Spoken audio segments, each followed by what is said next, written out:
સુરતમાં એક યુવતીને નશાકારક ઇન્જેક્શન આપી બે શખ્સોએ એક યુવતી પર વારંવાર દુષ્કર્મ આચર્યાનો ચકચારી બનાવ સામે આવ્યો છે।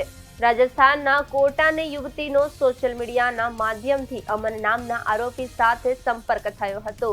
અમને પોતાનો બર્થડે હોય સેલિબ્રેશન માટે યુવતીને સુરત બોલાવી હતી।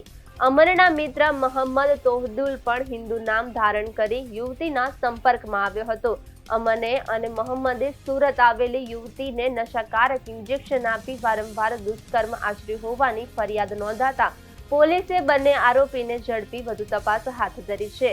રાજસ્થાનના કોટા પંથકની એક 21 વર્ષીય યુવતી સોશિયલ મીડિયાના માધ્યમથી સુરતના અમન નામના યુવકના સંપર્કમાં આવી હતી। ગત 25 ડિસેમ્બરના રોજ બંને વચ્ચે વાતચીત શરૂ થઈ હતી।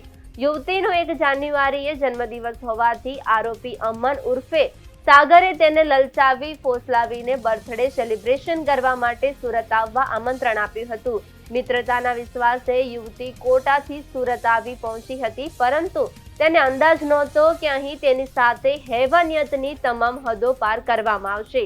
આ સમગ્ર કેસમાં સૌથી ચોંકાવનારી વિગત એ સામે આવી છે કે મુખ્ય આરોપીઓ પૈકીના એક મોહમ્મદ તોહિદુલે પોતાની અસલી ઓળખ છુપાવી હતી।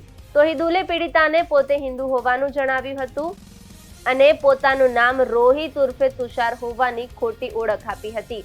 ધર્મ અને નામ છુપાવીને યુવતીનો વિશ્વાસ જીત્યા બાદ તેને પોતાના સકંજામાં લીધી હતી।